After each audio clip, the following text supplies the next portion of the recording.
Okay, Shavua Tov. We're on Yud Zayin Amud Aleph, but the name starts on the bottom of Tazayin Amud Beis. So it's a long name, or question of a few names. Rabbi, it starts one line up. Amar Rabbi Tanchum. Amar Rabbi Tanchum, Breder Rav Chia Ish Kfar Akko. Amar Rabbi Yaakov Bar Acha, Amar Rabbi Sumloi. That's one version of the name. The other version is Amar Rabbi Tanchum, Amar Rabbi Huna. And the third version is Amar Rabbi Huna L'chudei, without Rabbi Tanchum saying in his name. So, question of three people who might have said it, but what did he say? On the top of Yud Zayin Amud Aleph, in the middle of Hilchos Nidui over here, that's what's going to be the subject today, a part of it.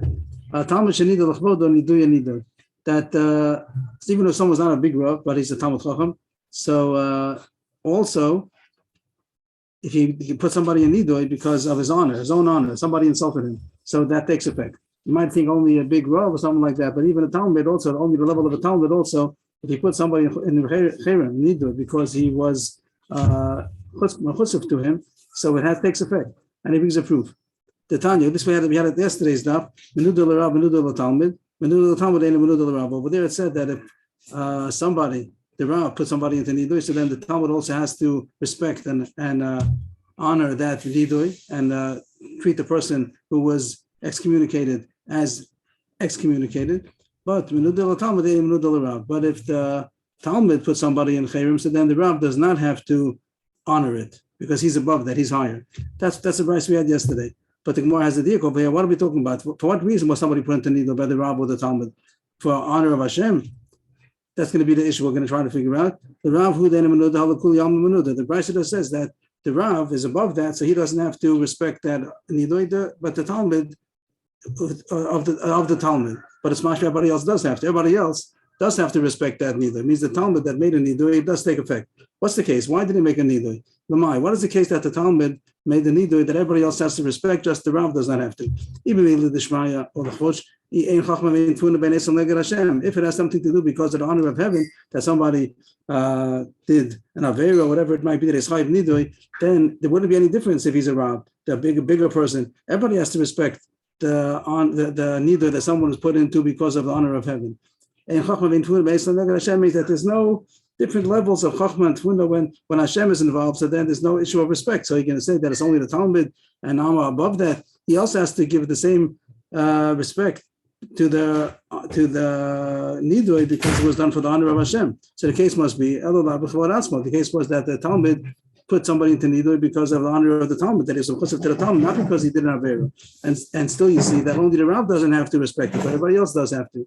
That's the end of that sugya. We proved successfully that Talmud, even a level of a Talmud that put somebody into Nidui because of his own honor, it takes effect. And you also see Agav that if someone would have put somebody into Nidui because of Nidui Dishmaya, something about heavenly matters that wasn't an issue of Kabbalah, but issue of doing an Aveira, so then everybody would have to honor that Nidui, even somebody who's bigger than the Talmud. And that's the end of that first sugya. The next sugya is only one line. That a Talmud Chacham, the young Talmud Chacham, he could paskin for himself for something that he knows for sure. This is the Avadinish Dinah L'Nafshei. The simple word would sound like if you know for sure that you're right, you're allowed to take action, even without a bezdin. Of course, you're going to have to prove later on to bezdin that you were right. Anytime, this is, I don't know why it says Dafka Tzov Merabanan, but Ben Chanan over here seems to say that it's talking about if he is going to be menada somebody. But Ben Chanan over here, if we have it on the page here, Ben Chanan, he learns that Tzov Merabanan of the Inlan of Shei, the Mills of the Psika, like Ikona Keo, the Chavero Eved, yeah, Benido Chiyotzi Boy. There are some things that Chazal already made a formula. They said if somebody calls his fellow man a slave, he calls him Eved Kanani. So, or Yeh Benidoi. That's already like a formula that was said already. Who's supposed to be a Nidoi? So, a thing which is particular, that's how Ben Chanan learns that the Gemara is still talking about Nidoi and not some taking action about, let's say, money matters or something like that. There's another Gemara that talks about not only Tzov Rabbanan, anybody that knows, if I know that I'm right about something and I can prove it, so I can take action myself maybe without a bezdin. Of course, later on, I'm going to have to prove myself in bezdin if I took something from somebody else, I have to be able to prove that it was mine, whatever it would be. But that would be in general. Here it says Tov Rabbanan, so Ben Chanal seems to say that it's talking about Hilchas Nidui, and if he knows for sure that Chazal said in such a case that he can put somebody in Nidui, so he can. but there's not too much explanation on that. So that's the Gemara in itself. The Gemara now starts a long story about something about Nidui, and we're going to have in that merit we're going to have a couple of more stories. So the Gemara starts. So all these stories besides the Etzem Halacha, there's a lot to learn on the side, a lot of sidelines that you learn from these Gemaras. There was a Talmud Chacham that there were bad reports about him. Sanu Shemani. Shemani means like the news about him was not good reports about him. It has something to do with Znus. Amr Rav Yehuda, Hechi Levet, what should we do about this person? L'shamte, should I put him into a Nidui? Smicha Rabbanan. He was a big Talmud Chacham. We'll see soon. He's a very big Talmud Chacham, it seems. And the people needed him to learn from. So it would be a shame to put him in Chayrim because the people wouldn't be able to learn from him. But Lo L'shamte, come B'schal Shema D'Shma. If we're not going to put him into Nidui, so then it's going to be a Chilul Hashem. So he was wondering what he should do. What's the right thing to do? Rav Yehuda, he's the one who had the question. Rav Yehuda asked Rabba Bachana, do you know anything about this? So the answer is he told him that it's not even a question because you're not supposed to learn from him. If you're allowed to learn from him, so then you have a question. On one hand, we're going to lose out learning from him. On the other hand, he's going to be in, it's a Chilul Hashem. But he told him you're not supposed to learn from such a person. So there's no question. The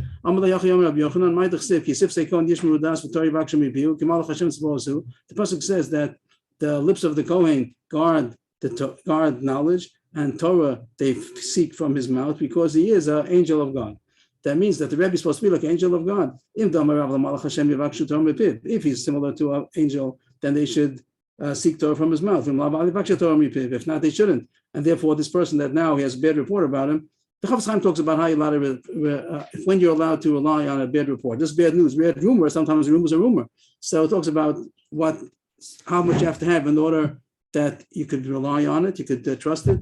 And I think he says, the Chafetz Chaim, he says that when a lot of bad reports come on, if it was a one-time thing, then you're not allowed to trust it, that it happened even once. If it's just a rumor that people spoke about, it's not been certified, it wasn't affirmed in Bezdin, it wasn't a God Seidus in Bezdin, so you can't just trust a rumor. But he says, on this Gemara, Son of Shemani, another Gemara in Megillah, says such a thing about taking action on somebody who has bad reports about him. So he says, Rashi also says the same thing. He seems to say that Sheotzenul of Shmuos, like it sounds like it's a lot of times. Sheotzenul of Shmuos Rose, bad reports, and the Chafetz Chaim's Medayik that it means many times. So now you're not allowed to learn from him, and therefore there's no question. Surely you should put into Nidui because there's no loss on the other side. There's not two sides of the coin. You're not supposed to learn from him anyway. So Shamte Rav Yehuda. Rav Yehuda put him into Nidui. Shamte is Nidui. Shamte Nidui. Chayrim. The Sof Echlish Rav Yehuda. Rav Yehuda got sick. The Gemara doesn't make any mention out of this, but some people might. I just was thinking about it that people would say, "Put him into Chayrim." You see, if he got sick, like as if. But the Gemara doesn't relate to that at all. The fact that he got sick has nothing to do. That doesn't show anything that it was a taina on him. Echlish Rav Yehuda. Rav Yehuda became sick. And the Chachamim came to visit him, the Bikur Cholim. Rav Yehuda came sick, and that person that was put into Nidui also came to visit Rav Yehuda. Katchazi Rav Yehuda Chayich. When Rav Yehuda saw him, he smiled. When he came to visit also got sick? No. The first time he put in Kevin came to visit Rav Yehuda. And then why did he got sick? Doesn't say that. So when Rav Yehuda saw him, he smiled. Amalei. So the person who was put into Nidui, he said to Rav Yehuda, it's not enough you put me into Nidui, you're also laughing at me. Amalei, I'm not laughing at you. I'm smiling because when I'm going to go into the other world, it means he knows he's going to die. It looks like he was going to die. He said, I'm happy that I'm come to that world.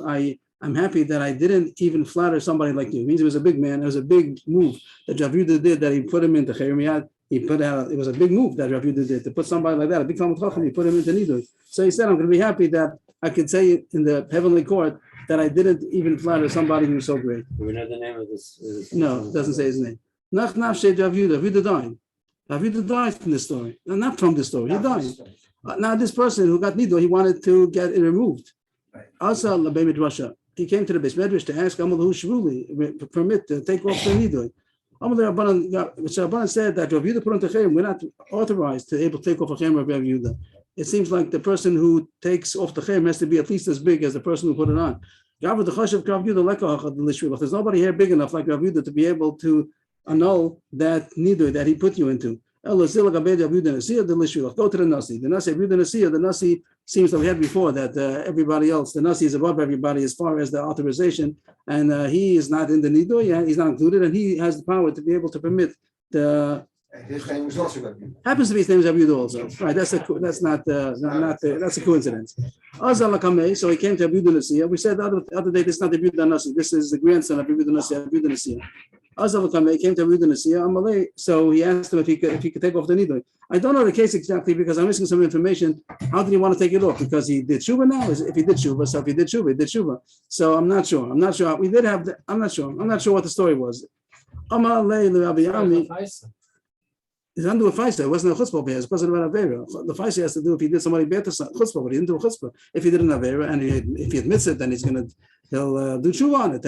So why not take off the nidoy? So I don't know. But here it says, so Rabbi Yehuda Nasiya told Rabbi, go investigate, and if it's fitting to take off the nidoy, we'll take it off. I'm not sure what they were investigating. If they investigated that it didn't happen or something, I'm not sure. He did tshuva.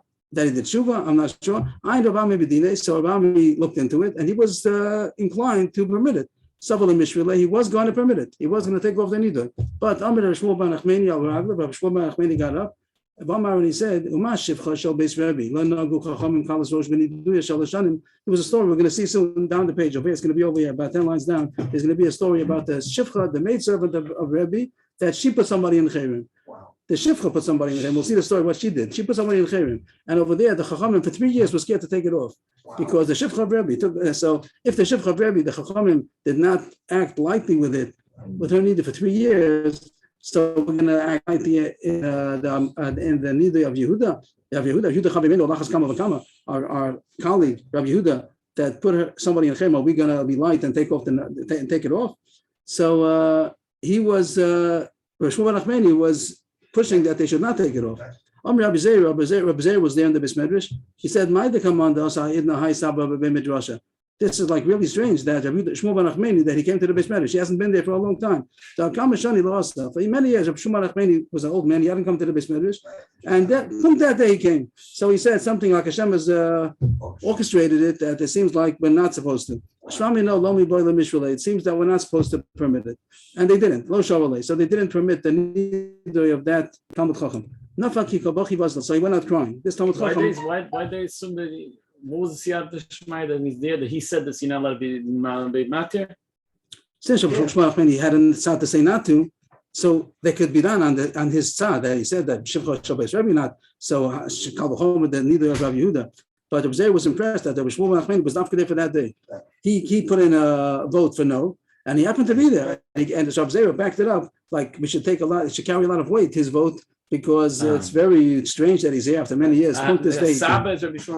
Yes. Okay. So they decided not to permit the needle. Not to nullify the needle. He went out crying. The person, he went out of bed, he went out of crying. Us as a wasp, some kind of a wasp came and bit him on his organ, which is very shows that there was a veil of znus over there. And he died. Oh wow!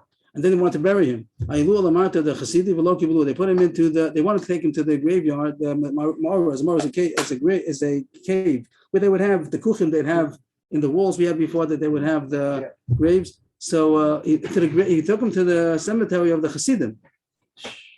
Hasidim means not what they call today Hasidim. They had Hasidim, great people that were Darga. There's a Yosha, there's a Tzaddik, there's a Chassid, and for somehow Loki Blue, they didn't accept him. So it doesn't say what happened over here. The Mepharshim say maybe there was a snake over there, whatever.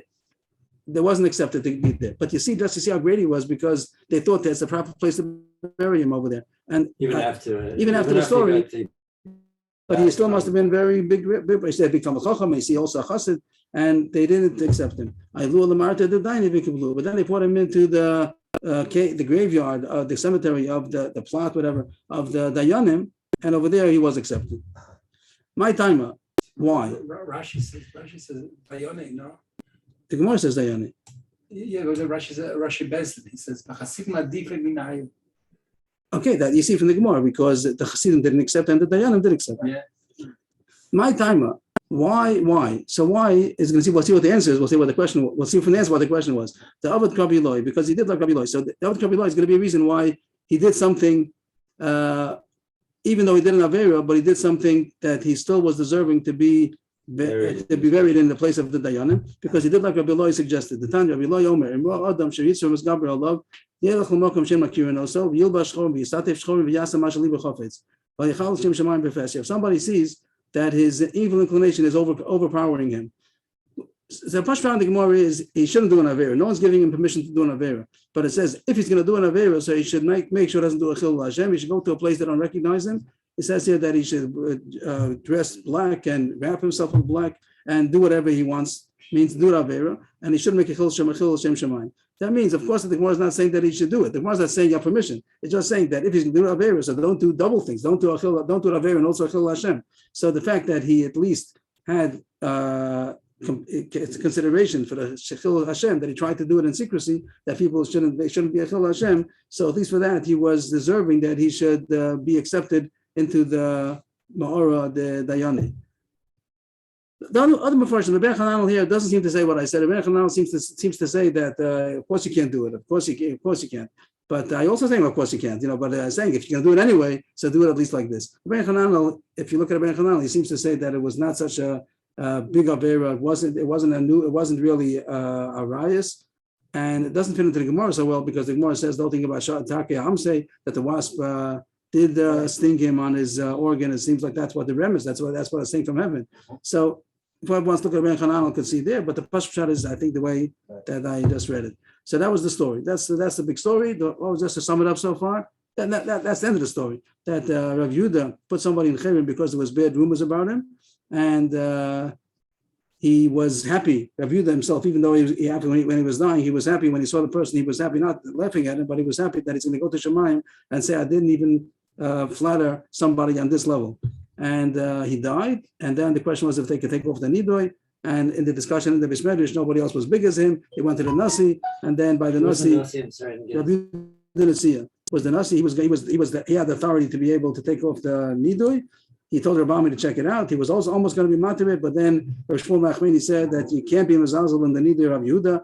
Kal v'chomer from the Shifcha Beis Rebbe that they didn't mezalzel in her nidui for 3 years. Kal v'chomer not to be mezalzel here. Rav Zer backed it up that Hashem orchestrated Rav Shmuel ben Nachmani should be here. They weren't matir, and he was crying, and it was stung by a wasp, and they tried to bury him in the Moed, the Chassidim. It was not accepted, but in the Moed Dayan he was accepted. That's the end of that story.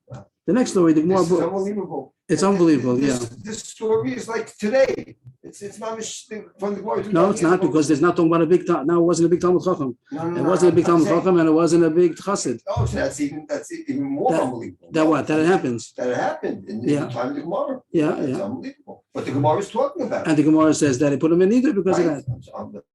That's great. The Gemara, once we said the story about this, we mentioned Agav. There's a story about the Shifcha Beis Rebbe. The Shifcha Beis Rebbe, she put somebody in Nidu and they didn't take it off for 3 years. What was that story? New story. Shifcha Beis Rebbe Mahi. What was that? Here it is. What was the story of the Shifcha Beis Rebbe? The Amsa de Beis Rebbe Chasite Lu Garba de Vamachi Lebno Gadol. The Shifcha Rebbe saw that somebody was hitting an adult son. That was it. He was hitting his son, but he was an adult already. She put him in Cherem. Amar Levi Hu Garba B'Shamta. The Kava Mishum Lefnei V'Lesit in Mirshal. You don't hit a big son. You hit a small son. A young son that he's still able in educational age, it's not going to hit back. But if you hit an adult son that's able to fight back already, so you're putting a stumbling block in front of him because he's probably going to hit back. The time it's also to hit a son who's of the age who might hit back. That's it. She put him in Cherem, and they didn't take off the Cherem for 3 years. So it's not something else to learn over here. That now they say, how old is a big son? Can't touch a kid, any kid. Definitely after the mitzvah. 4 years old. Yeah, but that's talking about B'nai God. I'll the question. So yeah, okay. We say it's beyond the mitzvah. It's like the old. So here's the B'nai God. Here's says by mitzvah. Today you can't touch any kid. Why can't you touch them? When I was in the yeshiva, they beat us up all the time. It was okay. Okay, the trick is to, I think, to hit between age 2 and 2.5. That's it. That's when you have And then you shouldn't have to anymore. Okay, that's it. New story. Didn't the guy say that he told his wife in the letter that she shouldn't withhold Yes, giving yes. physical Yes, for sure there's a thing, but the one talks about it, but you have to know how to do it, how and when, and you have to know how to do it. That it should be effective. It shouldn't, you have to know. backfire? Backfire. The last narrow line. Rish Lakish have a mint hadisa. Resh Lakish was guarding a orchard. New story. Somebody came and he was started eating figs. He was eating figs. He was stealing. He screamed at him to stop eating. But he didn't pay attention. So Resh Lakish said, "You should be in Nidui. You should be on Chayrim." He said, "No, you should be in Chayrim. Even if I owe you money, let's say I stole. Let's say I stole. It doesn't say, but I have to pay you back. But that's not a reason to put somebody in Nidui. Just because I stole, I'm not chayiv Nidui. It wasn't a chutzpah or anything. I didn't do a chutzpah. I didn't do something like that. So even if I'm chayiv money, but I'm not chayiv Nidui." That was the end of the story. I mean, that was the end of that episode. But he came to the Bismedrash. Also, the Midrasha. Resh Lakish came to Resh Lakish. Now was worried. Maybe he was wrong. Maybe he was wrong, and the guy was right. He didn't know what that person was. Somebody came, was stealing. He told him you're on chayrim. He said, "No, you're on chayrim." And Resh Lakish came to the Bismedrash and they asked, "Who's right?" They told Resh Lakish, "Shalom nidui, shalcha eno nidui." His nidui takes effect. Yours doesn't. You had no right. Huh? That's very crazy. Because you had no right to put him. He was right. You had no right to put him in chayrim. You had a right to take him to Bezdin. You had a right to take away his money, whatever you need. But you had no right to put him in chayrim. And he did have a right to put you in chayrim because you put him in chayrim for nothing. If you put someone in chayrim for nothing, then you're deserving of chayrim. So now he said, okay. Stealing is not good enough to put you in chayrim. What? Stealing is not a reason. It could be if he goes to Bezdin, Bezdin says you must pay back, and he doesn't listen to Bezdin. That's already called. He's going against Bezdin. But Taisus talks about it. Taisus here says, first of all, you have to warn him, and you have to go to Bezdin. Also, Bezdin gives him a warning Monday, Thursday, Monday. There's a way to do it, but you can't just put somebody in chayrim because he's stealing. And therefore, he put you in Nidui because you did that unnecessarily. So now he might take contact. What should I do now? So he said, go back to him that he should nullify. He said, I don't know who he is. I don't know who he is. To then go to the Nasi. The Nasi has the authorization to nullify, like I said before, by Rabbi Yehuda, the Nasi has the authorization to nullify anybody else's nidui. Tanya, if somebody was put into chayrim and he doesn't know by who, he should go to the Nasi because the Nasi is able, he has the authorization to nullify anybody's nidui. New Gemara. Fourth wide line. Rav Huna. Av Bezdin that went sour. He did something that really deserves nidui. But he says don't. You don't put him into nidui because he's the Av Bezdin. He's such a respectable person. You don't put him into nidui. We tell him, hit kaved, like take honor and stay home. Like they're saying him in a nice way. Don't continue your officiating position, and that's it. Like we tell him to keep out, and of course we're telling him that he shouldn't continue doing it. But if he did it a second time, a second offense, even after they warned him, but if he kept on doing it, he didn't listen, they give him like one chance, it seems. But if he didn't listen, he still continues doing, so then they do put him in nidui because it's a chil Hashem if they're not going to. What sarach means? Sarach means to go sour. It doesn't say what. It doesn't say what. Whatever deserving of nidui. He's deserving of nidui. And they tell him one time, just resign and don't show yourself. And if he did it again, he still kept up doing whatever is deserving of neither, so then they do. And Shlokish says, still not. Shlokish says that Av Bezdin, you don't put him in either because that's too much of a chil Hashem. The Amr Shlokish, Talmud Chacham, he doesn't say about Av Bezdin, he says even the Talmud Chacham. Talmud Chacham shesar lechem v'nada nosa b'fesya. Don't do it in public. Shenema v'chashalta hayom v'chashal gam navi yimach laila. That's the pasuk. The pasuk is that you're going to stumble today, and the Navi is also going to stumble laila, night. So according to the drasha, it says kisau kalayla. Cover it up. Now, what's the covering up? Surely doesn't mean that if he's going to continue doing it, if he's going to be affecting anybody else, there's no question you have to stop him. I think it's question. It's talking about here that he's not affecting anybody else. It's not a question of continued harassing of anybody. That's not the question over here. But it means if it's just because of the avera that he did, so then don't do it publicly. For a regular person, we would make the need public. For a person who's not best, so then keep it quiet.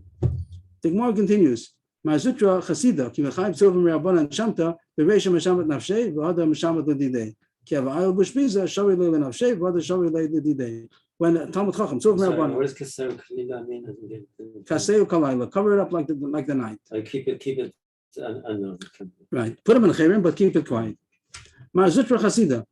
When Talmud Chacham, Tzuvim Rabbanan again means like a young Talmud Chacham. Tzuvim it's not a huge Talmud Chacham, but Tzuvim Rabbanan. So a budding Talmud Chacham, what? First say he's sharp. He's sharp. I don't think we had that in Tainus that it means something that's budding. I'm not sure where to get the word from. In Tainus it didn't say that. So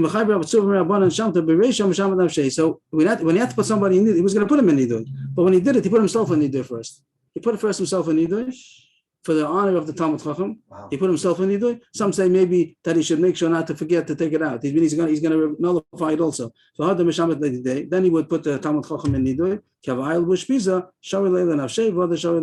When he would come home, then he would nullify his own. He would take it off. He's able to remove his own Nidui, and then he would remove the Nidui of the Talmud Chacham. So it's saying that even though a Talmud Chacham, sometimes they do have to put him into Nidui, but there are considerations. And also, maybe it's not for Hesya sometimes, maybe they give him a second chance, and maybe he should be not himself first. I think that the words mean that he could put himself in the cherem. A person could put himself in the cherem and take it off. I think that's what it means. If anybody has any other pshat, I think that's what the words mean. That's what I think is what it means. If anybody has anything to say about that, there's seems to be a Gemara. It says in the side in the dorm. I didn't have a chance to look it up.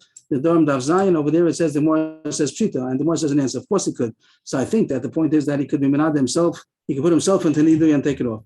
Amar Papa, Teisili the lo shemiti tzovim rabbanim ma'olam. The Papa says I deserve credit because I never put a Talmud Chacham in Nidui. So what does he do? If somebody deserves Nidui as Talmud Chacham, Ela ki kamachayv tzovim rabbanim shamta hechiyav. What do you do if somebody deserves a Talmud Chacham that deserves Nidui? What do you do? The more is going to say give him malchus. In Eretz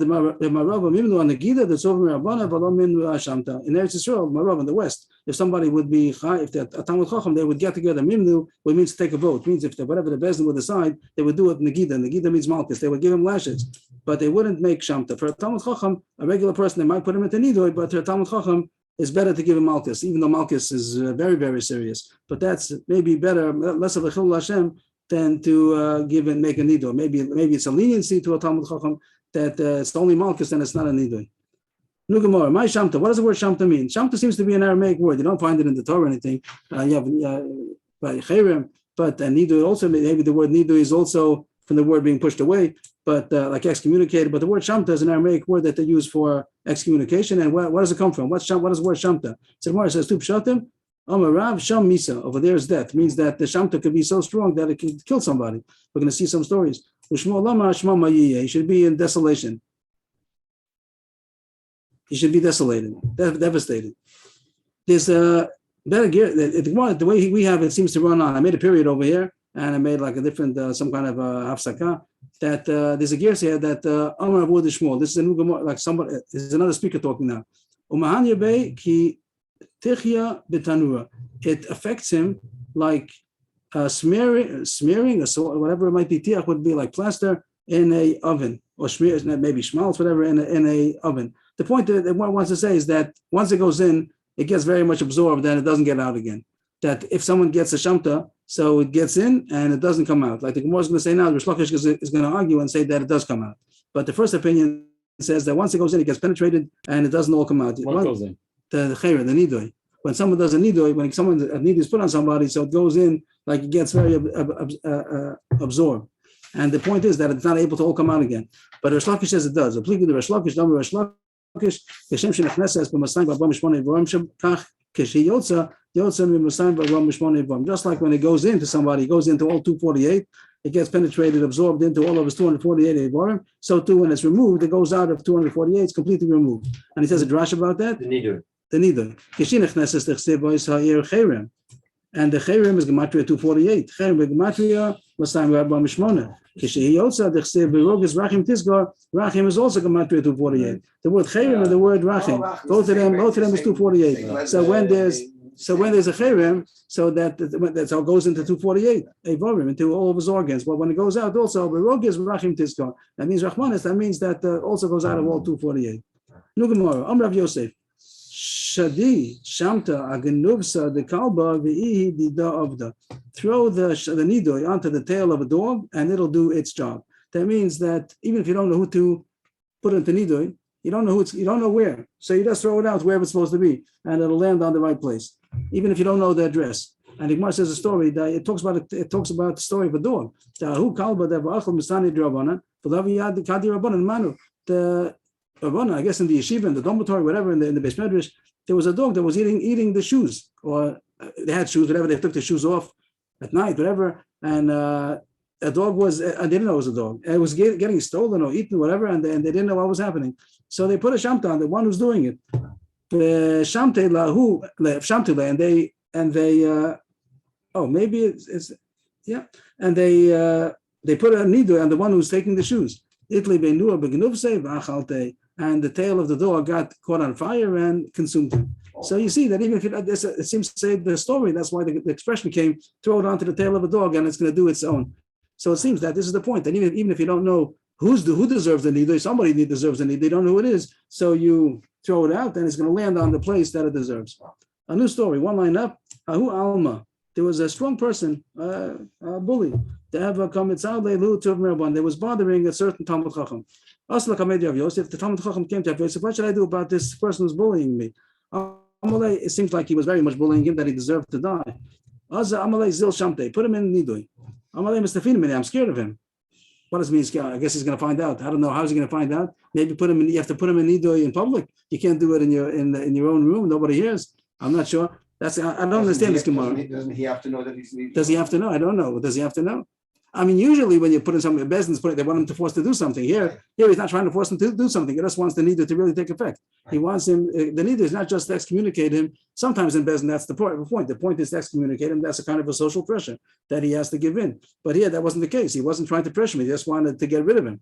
So maybe somebody has to inform him. Maybe the person. So I don't know. I don't know that. I don't know. He doesn't know. He doesn't know that he has to follow the laws of nidu. No. The point was, I think the point was, yes, but I think the point is not Dafka to inform that you should do the halachas. The point was no, the point was if you're right that the point was just to excommunicate him, then you're right. Let's take the Gemara like you're saying, that the pressure to be put on him would be to put a nidu until he's gonna be submit. Okay, let's say if I say I'm scared of him. Right. So psicha, Rashi says psicha is a ksav nidu. That they write a shamta, they write it down. Instead of announcing it, they write it down. So he said, I'm even more scared of him. He's going to find out about it. I guess he was saying, so don't tell him, don't announce it, but write it down. I'm scared he's going to find out about it also. Take it, means take that written nidui and put it into a jug. And the Gemara continues on the Amud Beis. Take it to the cemetery. Rashi seems to say that put it in a place where nobody's going to be there. Put it in, put it into the jug. We're going to see soon. And also go to the cemetery. Nobody's there. I'm not sure if that's Rashi says that. Maybe the other reasons also. Alpha Shipure, and blow into it 1,000 times with a shofar. A shofar. They used to use a shofar in order to put somebody in chayrim. They use a shofar and take it below 1,000 times for 40 days. Here's the 40 days. We talk about 40 days. We took 40 days by the coat. It says 40 days to put somebody into nidui. He did that, and the jug exploded. It burst, and that bully died. Wow. Worked. Now it worked. It worked. Now there's a Ben Hanamel over here that says very interesting thing. He says on the second white line, "Va'idna nami man de boy hachi kav Yosef Rishai." If someone wants to do that, he may. Nowadays, how come we don't do it? There are some people to do it about, right? How come we don't do it? They don't know about it. You're saying maybe people do it. Who knows? Well, some of them didn't take effect yet. Okay, but I'm just wondering why people don't do this. Like if it says that it's something, why not? There's some people that. But surely it has to be. It seems to me that these things have to be. What's the word? Has to be. Ratified by the base. I'm talking about the people nowadays. That the people that everybody would agree. There's no question that they're road they have to Israel. People are Lieberman, I don't know, whatever. People that are not talking about. I'm not talking about a personal fight. I'm talking about people that are running, that are destroying Israel. Don't we have a lot of people that we could make a lot of jugs and shofars, and in 40 days it says that it's something very powerful. The Kabbalists are known to do klalot. So the Gemara says something like this. Okay, the Gemara says, "My shipuri." Why is it called the shofar? Now, of course, you're allowed to do it on Shabbos also. 40 days on Shabbos also. I don't know. 40 days. Like 40 days including Shabbos, or 40 days skipping Shabbos. Why you're not allowed to blow a shofar on Shabbos? You can't blow a shofar on Shabbos. Okay, so it means 40 days. Okay, It's not a malacha. maybe, but it's still lesser. It's still lesser. But maybe Friday and what's a Shabbos? Just like the 40. I don't know. But it's interesting. Imam Shabbat Hanan goes out of his way to say that you're allowed to do it. It's a question, allowed to do it, or does it work? Does it work? I don't know. Ben Chananel goes out of his way. I was very surprised to hear Ben Chananel. I think that's what he says, right? That's what the word says. Okay. I heard a Maisa that during, I think, Robin's term, whatever, some people in Sfas did something similar. They and so they stayed in chat, Lachashim Pulsa the Nura and all these things. That thing. Okay, but here the Gemara says something a little different than that, and the Gemara also says that it's something that's very effective. So I don't know. My Shipuri, the word shofar. So of course, a shofar is a shofar, and it's called so because probably a shofaris, whatever. But the Gemara is saying that there's some remez also about putting somebody in Nidosh Shenifroni manner. The word shofar in Nifroin means that it gets paid back. It means that it's a punishment. They'll get reimbursed. It means that not reimbursed. It's a way of paying back, punishing. It's a way of punishing. No, it's not really a definition of the word shofar. It's a remez. It's a remez. It's a remez as far as Nidosh goes. And my Tavra means like a shvarim. That when you do a tkiyah, so tkiyah, shvarim, shvur. So the word shvarim, where does that come from? It means to break. That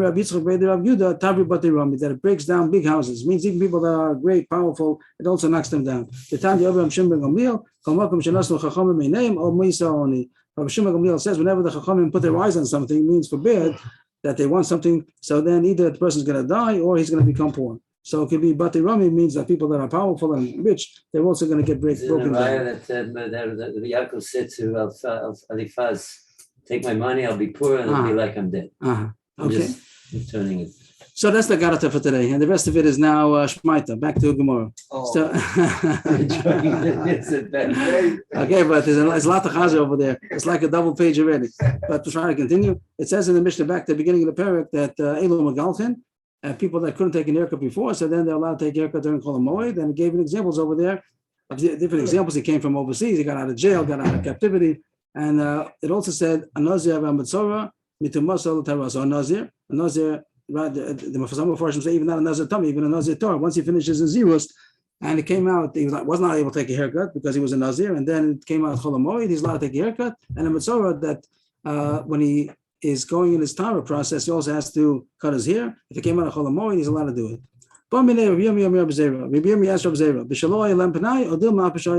Is this heter? All these are terms of the Mishnah that it says he's allowed to take a haircut during Chol HaMoed. Is it only if he didn't have time before Yontif came, or even if he had time? This person came out of jail. Let's say he came out of jail the day before, one day before. He came out of jail every Yontif, and he had technically he had time to take a haircut before Yontif. He didn't come out on Chol HaMoed. He came out every Yontif. He could have taken, but he didn't. Does he also have a heter? Because we understand that even though it was mutter, but he missed one day, whatever it was, are you going to be matter these things even if he did have time to take the haircut before Yontif? Amalei Tanina, we learned in a brisa, all of these that we said in the Mishnah that they could take haircut Chol HaMoed, like the person who came from overseas or from captivity or from jail, all that is, but they had no time to do it before, like they got freed or they arrived on Chol HaMoed. But if they have time to do it before Chol HaMoed, then there's no before Yontif, then there's no to do it on Chol HaMoed. But there's an exception. Nazir Mitzorah, but the Nazir that he became finishes his zero, it's not after Chol HaMoed, even though he had to take time before Yontif or Mitzorah, that he had time to do it before Yontif, still we permit him to do it Chol HaMoed. Why? Special exception. Shalayish Kabbalah was saying that they shouldn't stall it. We want them to bring their whole Torah process as soon as possible, so we don't want them to push it off more. So they should have done it before Yontif. If they didn't, we don't want them to wait more till after Yontif. They could do it Chol HaMoed also. End of that Gemara, and then new Gemara. This is going to take us to the end of the day today. HaKohen va'ovel mutar b'giluach. A Kohen, we don't know what the words mean yet. A Kohen and a Ovel are mutar to take a haircut on Chol HaMoed. So what are we talking about? So these are two subjects. First, it's going to talk about Ovel, and then it's going to talk about Kohen. So the first subject is about Ovel. Here it said Ovel is allowed to take a haircut on Chol HaMoed. So we learned a couple of days ago that Avelus is not knowing Chol HaMoed, and I set up shot at a time and I retracted the next day, and now I see that I was right in retracting. That I spoke about a haircut. If the Ovel is allowed to take a haircut Chol HaMoed, and I read the Gemara, it says Ovel doesn't have Avelus during Chol HaMoed, so I thought he's allowed to. But this Gemara says not like that. So I retracted the next day and said that the real shot over there is that the Ovel, as far as Shiva goes, the 7 days, then it doesn't take effect, it doesn't apply on Chol HaMoed. And we said that if he was Ovel before Yontif came, so the Avelus the morning stops, and if the person died on Chol HaMoed, it doesn't start until after the Yontif. That's what that Gemara meant. Here this Gemara talks about a haircut. What does the Ovel do as far as the haircut goes on Chol HaMoed? He So- finishes his. Oh, Oh, so Gemara talks about what is the case? Hey Chidami, what's the case of this Ovel? Now we know the Gemara. Let's get a little introduction. It's going to say later on. The Gemara is going to mention it over here that Ovel, if he was when he started Shiva, right. if the Yantif comes, It stops the Shiva. As long as he started before Yantif, it stops the Shiva. So what's this? And if he already finished the Shiva and now he's in the Shloshim, it stops the Shloshim. If it was only stops the Shiva, it doesn't stop the Shloshim. If he was middle of Shiva, it stops the Shiva, and then after Yantif, and then he continues the Shloshim. But if it was already after the Shiva, and now the Yantif is knocking off the middle of the Shloshim, so then the Shloshim also goes off. So okay, that's the introduction to Gemara. So what is the case that Ovel is allowed to take a haircut? What's the case? What's the case? If it's already the 8th day of his mourning, that the relative died 8 days ago, he already finished the Shiva, he finished 7 days, and the 8th day was Erev Yantif. So then the Yantif knocks off the Shloshim, Right. and he should take a haircut even Erev Yantif. Means that's the Chiddush. We spoke about a little bit. I wasn't clear about the halachas, but if the Yantif is going to knock off the Shloshim, then he's even allowed to take a haircut close to the Yantif. Maybe not in the morning, but at least close to the Yantif. They talk about how much did he do Right, before. that day he's finished Shiva, and he's got that day Erev Shabbos. It's going to be Erev Yantif is a Shloshim. He's not a Shloshim, Right. but the Yantif is going to knock down the Shloshim. He shouldn't take a haircut during Shloshim either. Right. Shloshim is also take a haircut during Shloshim. Right. But Yantif knocks off the Shloshim. The poskim say that it doesn't knock off somebody who's an Aval on a parent, that it's for 12 months, and until his friends tell him that it doesn't take off. But it takes off the Shloshim. Aval and other relatives that the only a Shloshim is not allowed to take a haircut and wash his clothing. Giyos for the sports. He can't iron clothing and take a haircut for 30 days. But if the 8th day is Erev Yantif, so then when the Yantif comes, it knocks off the Shloshim. And even Erev Yantif, he's also allowed to take a haircut. So then he's not had to take a haircut there on Chol HaMoed. He should have taken it Erev Yantif already. We said it's only mutter if he couldn't do it before.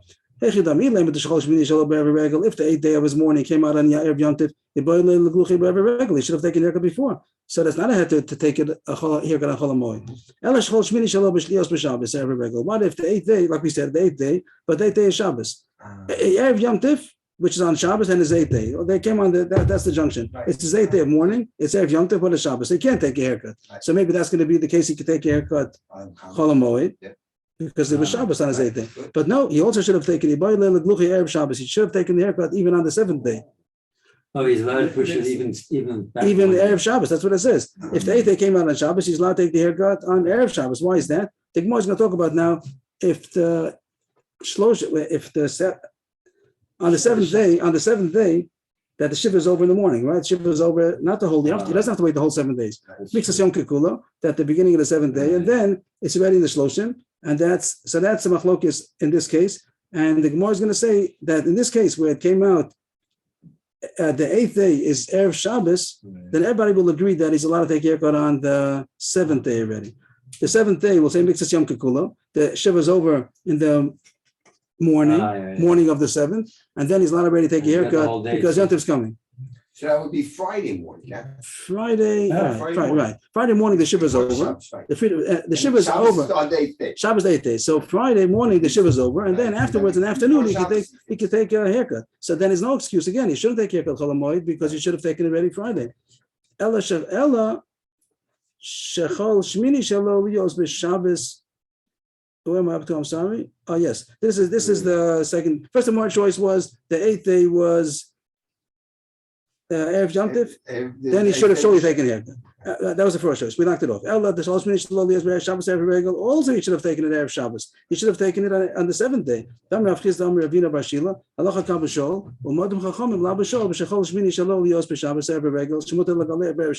We'll see in a second what this is all about. But there's a machlokus between Abba Shaul and the Rabbanan. If you say that the Shiva is over and on the morning of the 7th day, mixes Yom Kikulo or not. But in this case, where the 8th day fell out on Shabbos, Erev Yom Tov, everybody holds that he should take a haircut on Erev Shabbos. So without getting into the details, everybody would agree to this, that he should take a haircut Erev Shabbos, mixes Yom Kikulo, and the 7th day is over in the morning, the Shiva is over in the morning, and then he could take a haircut, and therefore they would not be allowed to take a haircut on Chol HaMoed. Don't we say that even though he gets up in the morning, he's still his veil still continues that whole day. The shiva is over. The shiva is over. Even though it's not, the day is not over.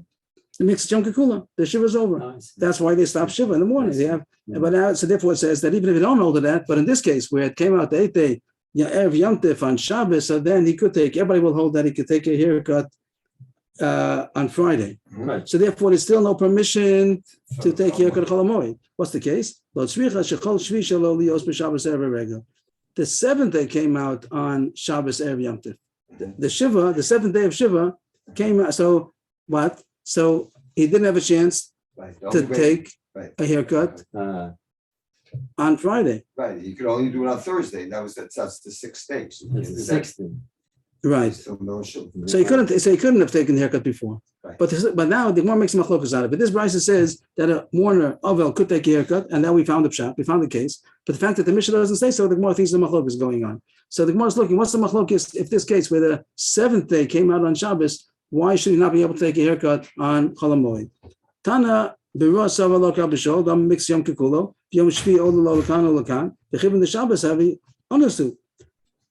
The reason they should be able to take a haircut is because the 7th day we would say mixed Yom Kikulo, 7th day is Shabbos, 7th day is Shabbos Erev Yom Tif.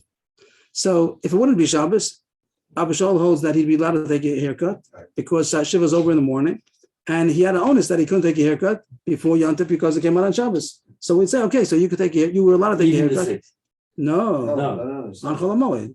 Oh, we can. He can't take it on the 6th. We're not allowing that. But he's considered he's considered a person who was in a pickle. He couldn't take a haircut before Yom Tov because he really was allowed to. Mitzad HaBeilas, it was over, but it was Shabbos, so he was stuck. So he's allowed to take a haircut Chol HaMoed. But our Tana doesn't hold it. Our Tana didn't give it this as a reason why he's allowed to take a haircut. It had a list about the person came out of captivity and the jail and overseas, but didn't say overall. How come? Tana didan savla krabana dami lo min mix yom kikulo vakati lo shalom avelos the shiva.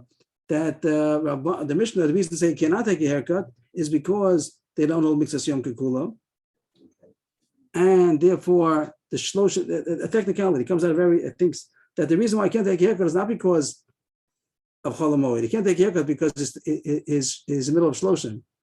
That Yantif didn't knock off the shloshim. When does Yantif knock off shloshim? Only if the shiva is over. If the shiva is over before Yantif and the shloshim started, and then the Yantif comes, then it knocks it over. Then it knocks it off. It interrupts, stops it, completes it, right, stops it. But here, that if you hold like the Rabbanah that you don't take mixas yom kikula, so the 7th day was still shiva. They don't hold mixas yom kikula. So when the Yantif came, the shloshim didn't start yet. The shiva went straight into Yantif, so he didn't knock off a shloshim. So the reason he can't take a haircut, it's a lumdus over here, not because it's Chol HaMoed. He can't take a haircut because he's still in the middle of shloshim. I think that's lumdus over here. It's a big chiddush. In middle of Shloshim, does that go? How's that going to Yom Tov? So here it says that here it seems to say that the Yantif does not the Yantif didn't knock off the shloshim. Right. So after Yom Tov, He has to continue, and the reason why I can't take a haircut is because in the middle of shloshim. Right. Tana didan savak rabbanan. I think that maybe I'm wrong in the explanation, but that's the words of the Gemara at least, that his shloshim is still going on. Right. Akati lo shalom avelos teshiva, and therefore he can't take haircut on Chol HaMoed. Right.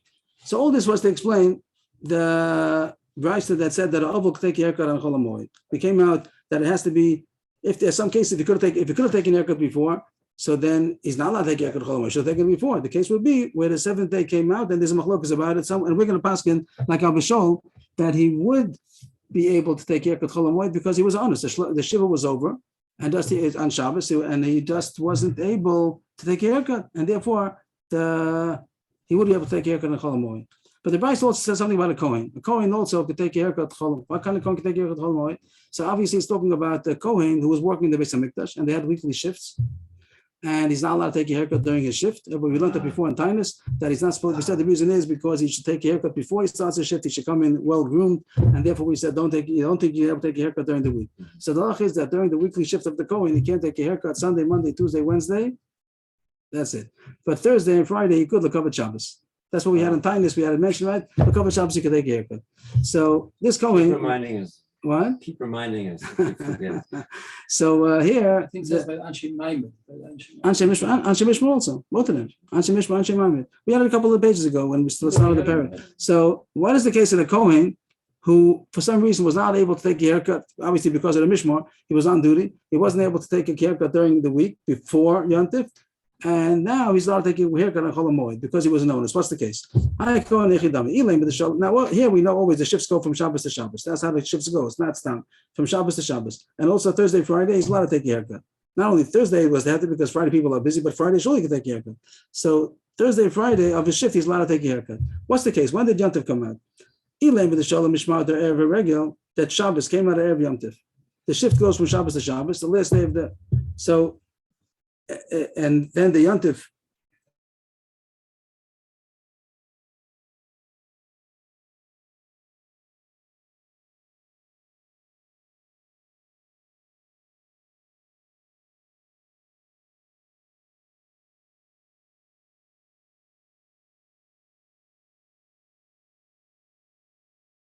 The whole week, but Thursday, Friday, what's the problem? If regular, he should have taken a haircut. So that wouldn't be a good excuse. That his shift was over birregel. What does it mean? That the regel fell out during the shift. What does that mean? I need help from Rashi. Tuesday, Wednesday. Rashi says that Thursday was the first day of the regel because he could have. If it would have been Friday, he could take a haircut. It has to be that he wasn't able to take a haircut. So Sunday, Monday, Tuesday, Wednesday, he can't take a haircut. So Rashi says the case will be that Thursday was the first day of Yontif. So he says I couldn't take a haircut. Right, you could only But take this- on Thursday and Friday. And Right. So he wasn't. So he comes and so it's a good excuse. He couldn't take a haircut. There's a special permission to do it even regular. So it seems not. It seems not. So he comes and he says, I wasn't able to take a haircut every Yontif, and therefore I want to take a haircut Chol Moed. So it sounds good. Sounds So the Brisa says that he could, but the Mishnah doesn't. They didn't give him that permission. So the Gemara is going to find the machlokas about it.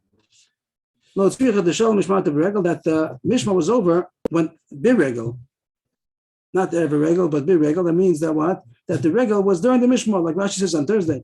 Tanadidan Savachiv in the Tan B'Shlosh. Now Tanadidan is the kasha. The pashtus is like the Brisa that he was an onus, he couldn't take a haircut, and therefore we should allow him to take a haircut Chol Moed. But our Tana is an interesting point that the Gemara is going to say. Tana did done sava chivin the Tan b'shlosh prokim b'shana you call him mishmar shalos be'imur regalim v'chilak lechem apanim keman de lo shalom mishmar to beregel dami. I don't understand it, but the words seem to say that just like a Kohen cannot take a haircut during his shift, here he has a long shift. Because the halacha is that everybody becomes on duty during the regel. The halacha is every week there's a change of the shift, and it has rotation 24 times, and then comes Yontif, everybody's allowed to come. This person that he had the shift which came into the regel now he's on duty again for the regel. It's true, everybody's on duty now, but he's also like that. So the Gemara looks at it as if it's one long shift, and therefore the reason why I can't take a haircut is because it's during his shift. Not because of the regel. It sounds like the Landis that the Gemara is saying, but Tana B'Rosava, the other Tana says the Brisa, Afagav the Shaykh Banach Mishmoros, Mishmatim Yashlim Oled, even though he's part of the next shift, but his shift is over. And therefore, without his shift, he's allowed to take, he wasn't allowed to take, and now he could take, because now it's the din that he's on duty because of the whole Yontif, everybody's on duty. That's not a reason why I'm still considered on the same shift. And therefore he's not allowed to take, therefore he's allowed to take a haircut because he was an onus before the Yontif, and now he's not on duty anymore. He's on duty like everybody else, but he doesn't have that din. A mishmar can't take a haircut. But we let him take a haircut when he's mishmar for Thursday and Friday. Yes, that's true. Right. But here Yontif came out on Thursday, Right. so he had to take a haircut on Wednesday. He couldn't. Right. So that's for sure. He couldn't take a haircut. Right. So now we want to know: can he take a haircut? And now On Sunday. on Sunday, Because He's finished. he's still working He there. finishes shift on Shabbos after. right on He Shabbos, goes out right. Shabbos. And now he wants to take a haircut on Sunday. Sunday, Monday. on Which Sunday one? or Friday even maybe Whenever Why Friday. Friday? because Yontif was Thursday. Right. If Yontif came out on Thursday, then he wants to take a haircut on Friday. Yeah, Friday. Why not? Why He couldn't take on Wednesday. Right. So why not Friday? What do we say about that? So some will say he could because he was honest before, so Right. now he could. Right. But others say no, that he started a new mishmar. He's on the mishmar of the Yontif, which everybody's on duty. It's like everybody else, right? Usually when we say everybody comes on duty on Yontif, That's right. everybody, there's a locha that on Yontif everybody comes. Ah, Do you remember that? Right. On Yontif everybody comes. And not everybody comes. Usually we don't make halacha that they're not allowed to take a haircut because it's yontif anyway. Can't take a haircut because it's yontif. But here we look at it, the lumdis, then we look at him like it's one big shift or not. And his shift is not over yet, so we gave him the halacha. He's not allowed to take a haircut mitzad the Kohen's mishmora because not mitzad the cholamoy, but mitzad he's on duty. That's a chiddush. I think that's a pshat the Gemara. But we see that we do let him take sometimes on his shift. Yes, the covered Shabbos. Right. So then why should this be different? Mm-hmm. The kasha goes back to what Chaim David said. Why not allow him for the yontif also? I forgot who asked. Yeah, you're right. That just like on Shabbos you allow him Thursday, Friday. So why don't you allow him? Right. It sounds like a nice kasha. I don't know the answer. Tanu Rabbanan. One more. There's one. I thought I made a mistake before I said this. Sugya takes us till the end. It doesn't. The one more sugya till the bottom. Tanu Rabbanan. Kol elu sham. One line before it spreads. Kol elu sham u'mutar legalech moed mutar legalech mimei evlan. Whoever we said is allowed to take a haircut for the moed, like the people who came overseas and out of jail and out of captivity. So too, he'd be allowed to take a haircut during his mourning. If there's a halacha that a mourner cannot take a haircut, but if there was a reason why now it's like an emergency because he wasn't able to before, not that the other knows to take a haircut before his mourning starts, but if there's a reason why he was not able to take a haircut earlier because he was in captivity or overseas or in jail, so also he'd be allowed to take a haircut during his mourning period. The question is even the Shiva.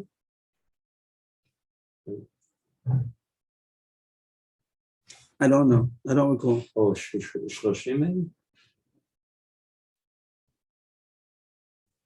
How's it possible? It's the rice, no? Nothing's the right. Oh, it's not the rice. No. All these I don't know. Maybe I'll try to find out for tomorrow. The Gemara is the kasha, first one line, but Tanya Sur, the Bryce says they're not allowed to. That even though it's a heter for a moed, it's not a heter for a mourner. Here the case is that he has one morning after two mornings, mourning, 2 mornings that came one after the other. Sad situation that he was an ovel and right away went to another ovelus. And therefore, they allow him, because of the fact that he has his hair growing so long, so we allow him to cut his hair, because also together with the fact that it's one of these excuses, one of these problems that he came from captivity, from jail. But the Gemara says, no, it will be 2 avelus, 2 mornings in a row, so that will be enough reason why he'd be allowed to cut his hair. If it will be a case that he had 2 mornings in a row, send my ear your kalelu shamu. What are you talking about? Because he also came out of jail. I feel kuli almanami. Anybody that has 2 mornings in a row is allowed to cut his hair. The Tanya Tachvu Abel of Zachazeh, Hichbet Saro, make a batar. It says if 2 mornings come in a row, he was a mourner, and then he went straight into another mourning.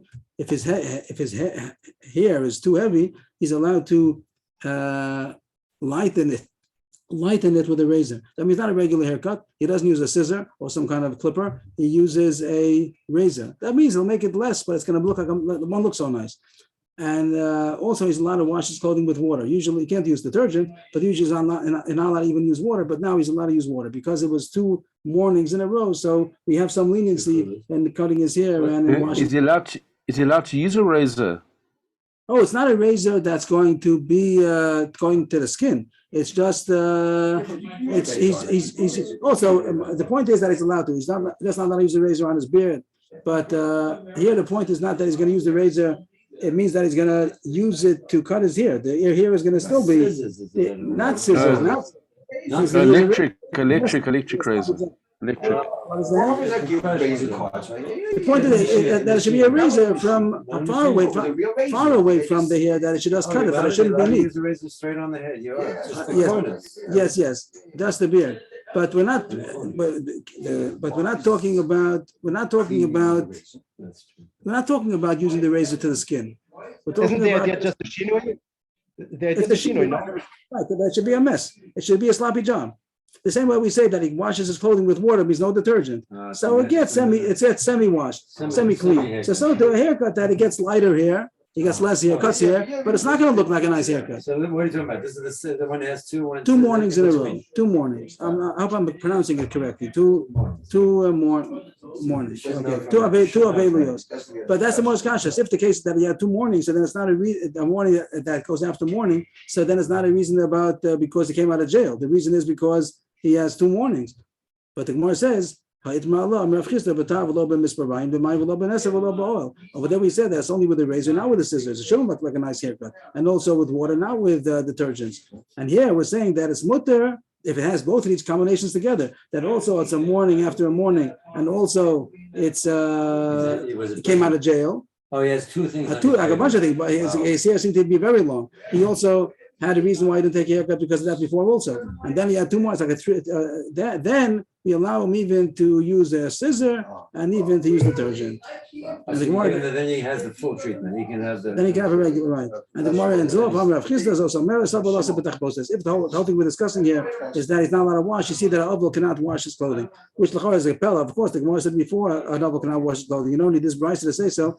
So Taisus has a different kasha, but Taisus points out that he is coming to say even with water alone, that when we said before he's not allowed to wash his clothing, it doesn't only mean with detergent. Even with water alone, he's not allowed to. That's what we see from our Gemara, that he has to have a special permission to wash even with water. Okay, that's the end of the sugya for today. Yashikar, everybody. Thank you. What? We got up until Tanu Rabbanan. 4 lines from the bottom, Tanu Rabbanan. Sikum. Yes. Please. Okay, we'll try. The first part was Agadata, and it said just they got the lachas over here. It's highlighted already. If you did it for Claude Shemline, then it applies to everybody. If you did it for his own cover, it applies to everybody besides people that are bigger than him. The Rav doesn't have to conduct himself with the nidui of the Talmud if he was done the chvodo. So from Rabbanan over Dino than Avshei, we go to the Psikole. There's a regular din about Avin is din of Avshei. Rashi Ben Chanan says here it's talking about that as far as putting into nidui, there are certain formulas who's put into nidui that he could do without finding permission from a bezdin. Then has a long story of Rav Yehuda that he put the Adam Choshev into nidui and he was happy with himself. He was happy that he was able to do that. There was strong ma'amas to do that, and he was happy when he died. But the person went to get heter and they didn't. And the story comes in also about Shifcha Beis Rebbe that put someone to Cherem because he was hitting an adult son. And they didn't take off the nidui for 3 years because of that chashivos. The story of Rish Lakish that put someone nidui for stealing and he wasn't allowed to do that, and then he was put into nidui and he has to be choshish for that nidui. And if you don't know who put you into nidui, put one into nidui, the Nasi is able authorized to take off everybody's nidui. We learned that you can't be light on giving nidui. That's I had the feeling it was a hefker. Anybody who felt this guy's doing him wrong, was doing something wrong, could put him in nidui. Yeah, no, there's no such thing. I don't know why you thought so. I don't know because no such thing. The only case we had when it was about chutzpah, when someone was mechutzif, yeah, the case was he was stealing, but that thing was also not allowed to. But he told him to stop. Yes, and also, yeah, but that's not called a chutzpah. He was a shomer. He doesn't know that he's Rish Lakish. He was a shomer padesim, and also, but it wasn't called a chutzpah. But for chutzpah, they could put into nidui. But otherwise, if someone's doing an avera, also doing it without the avera, but for mammon it's not. But there's a seder how to do it for money, like it says they go to bezdin, and then the bezdin warns him. But there's a But here it says. It was not being light and taking off a nidui. If there was a nidui put on somebody by Adam Choshev, don't be light and taking it off.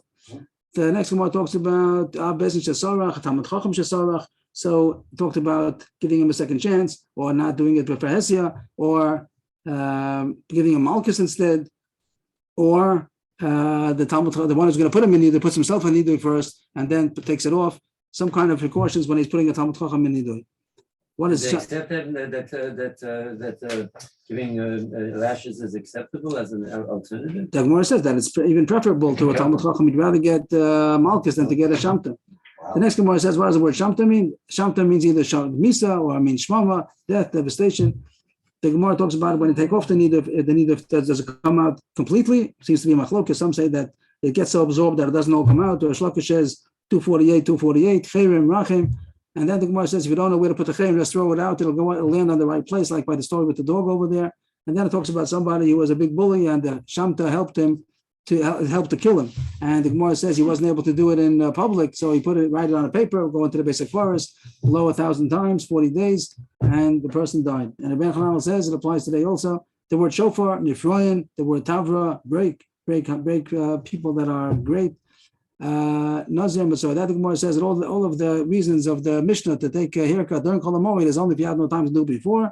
Nazir Mitzvah, even if he did have time, they shouldn't push off the carbon anymore.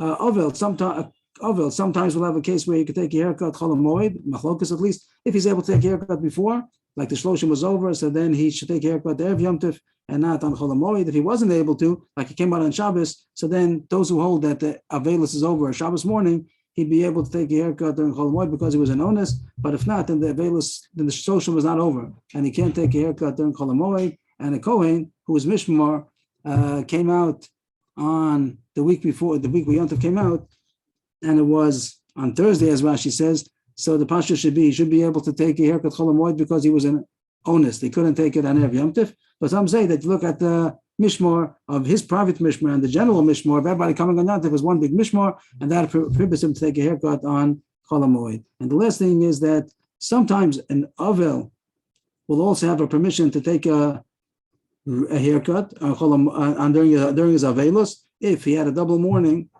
and which would already allow him to take some kind of a haircut with a razor and to wash clothing with water. But if he also had a problem before preceding that he was in jail or in captivity, whatever it was, then he'd be allowed to. Then he'd be during his morning. He'd be on the second morning. He'd be able to already take a regular haircut or wash his clothing with detergent. And we see from here that Aval is also to wash his clothing even with water alone. Yeshikoach, everybody. Thank you. Yeshikoach, everybody. Shavua Tov. See you tomorrow. Thank you. Yeshikoach.